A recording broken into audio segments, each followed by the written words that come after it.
இன்றைக்கி லஞ்சுக்கு பாவக்காய் துவையல் தாங்க பண்ண போகிறேன்.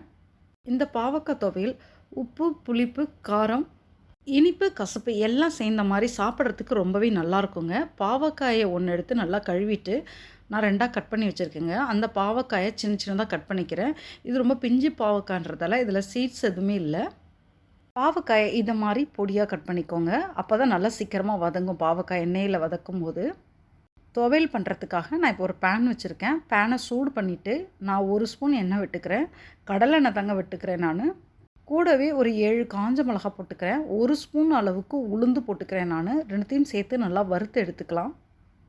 வறுத்த பொருட்கள்லாம் ஒரு பிளேட்டில் போட்டுட்டு அதே எண்ணெயிலேயே ஒரு 10 சின்ன வெங்காயம், அந்த அளவுக்கு பூண்டு 2த்தையும் சேர்த்து ஒன்றா வதக்கிக்கலாம்.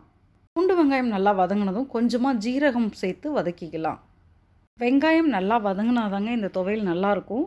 அதனால் வெங்காயத்தை நல்லா வதக்கிக்கலாம். சின்ன வெங்காயம் இல்லாதவங்க பெரிய வெங்காயம் கூட சேர்த்துக்கோங்க. இப்போது நல்லா எல்லா பொருட்களும் வதக்கியாச்சு. இப்போ இதையும் ஒரு பிளேட்டில் எடுத்து ஆற விட்டுறலாம். இப்போ அடுத்து பாவக்காயை வதக்க ஆரம்பிச்சிடலாம். பாவக்காயை இப்போ வதக்கிறதுக்கு அதே பேன்லேயே 1 ஸ்பூன் எண்ணெய் விட்டு பாவக்காயை போட்டு வதக்கிக்கலாம். காய் பச்சை வாசனை போகிற அளவுக்கு நல்லா வதக்கணுங்க.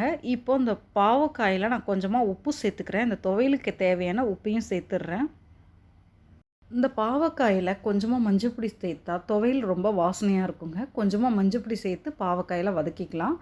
கூடவே நான் கொஞ்சமாக புளி எடுத்து ஊற வச்சு வச்சுருக்கேங்க. ஒரு சின்ன நெல்லிக்காய் அளவுக்கு புளி எடுத்து தண்ணியில் போட்டு ஊற வச்சு வச்சுக்கலாம். இதை கரைச்சி இந்த புளியை எடுத்துக்கலாம் நம்ம. எனக்கு 1/2 டம்ளர் அளவுக்கு புளி வந்திருக்கு, திக்கான புளி.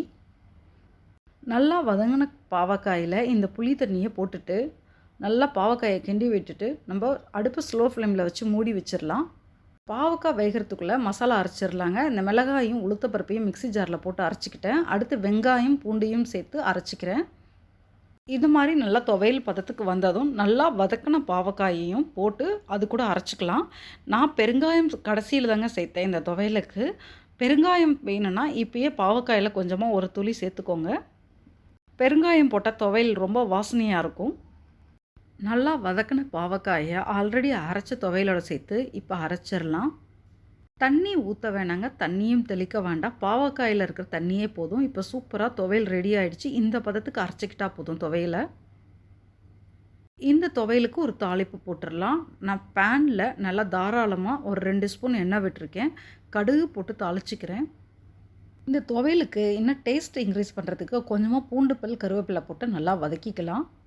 பச்சை துவையலையும் இப்போ போட்டுடலாம். போட்டு துவையலுக்கு லைட்டாக சூடு பண்ணிவிட்டு ஆஃப் பண்ணிடலாம் நம்ம. இந்த துவையலுக்கு நான் 1 ஸ்பூன் அளவுக்கு வெல்லம் சேர்த்துருக்கேங்க. தேவைன்னா 2 ஸ்பூன் கூட சேர்த்துக்கோங்க. நான் பெருங்காயத்தூள் கடைசியாக தான் சேர்த்துருக்கேன் நான். இப்போ சூப்பரான பாவக்காய் துவையல் ரெடி ஆகிடுச்சு. இதை நம்ம ரைஸு, இட்லி, தோசை எல்லாத்தோடையுமே வச்சு சாப்பிட்டுக்கலாம். இந்த துவையலை ரெடி பண்ணி வச்சுட்டு 3 டேஸ் வரைக்கும் நம்ம ஃப்ரிட்ஜில் வச்சுக்கிட்டு எடுத்து சாப்பிட்டுக்கலாம். பாவக்காய் சாப்பிடணும் டெய்லி அப்படின்னு நினைக்கிறவங்க இது மாதிரி துவையல் அரைச்சி வச்சுக்கலாங்க. 3-4 டேஸ் ஃப்ரிட்ஜில் வச்சுட்டு நம்ம எடுத்து சாப்பிட்டுக்கலாம். இந்த துவையல் ரொம்பவே நல்லாயிருக்குங்க. ரைஸோட சுட சுட சாதத்தில் போட்டு இந்த துவையலை பிசைஞ்சு சாப்பிடும்போது ரொம்பவே நல்லாயிருக்கும். நான் இந்த பாவக்காய் துவையலை எடுத்து நான் ஸ்டோர் பண்ணி வச்சுக்க போகிறேங்க ஒரு பாக்ஸில் போட்டு. இந்த பாவக்காய் துவையல் எனக்கு 3 டேஸ்க்கு கரெக்டாக இருக்கும். உங்ககிட்ட பாவக்காய் இருந்ததுன்னா இது மாதிரி ஒரு துவையலை பண்ணி வச்சுக்கோங்க. தேவைப்படும் போது கொஞ்சம் கொஞ்சமாக எடுத்து சாப்பிட்டுக்கலாம். ரொம்பவே நல்லாயிருக்கும் டேஸ்ட்டு. ட்ரை பண்ணி பாருங்கள். நான் கொஞ்சமாக சுட சுட சாதம் போட்டிருக்கேன். அதில் பாவக்காய் துவையலை போட்டு நல்லா பிசைஞ்சிக்கிறேன். இந்த பாவக்காய் துவையல் ரைஸோடு போட்டு சாப்பிடும்போது ரொம்பவே வித்தியாசமான டேஸ்ட்டில் ரொம்பவே நல்லாயிருக்குங்க. ட்ரை பண்ணி பாருங்கள். இந்த பாவக்காய் துவையல் உப்பு, புளிப்பு, காரம், இனிப்பு, கசப்பு எல்லாமே சேர்ந்து ரொம்பவே டேஸ்ட்டாக இருக்குது. ட்ரை பண்ணி பாருங்கள். நம்ம சேனலில் இருக்கிற எல்லா ரெசிபி வீடியோக்களையும் செக் பண்ணி பாருங்கள். நம்மளோட சேனலுக்கும் உங்களோட சப்போர்ட்டை கொடுங்க. நம்மளோட சேனலையும் சப்ஸ்கிரைப் பண்ணி வச்சுக்கோங்க.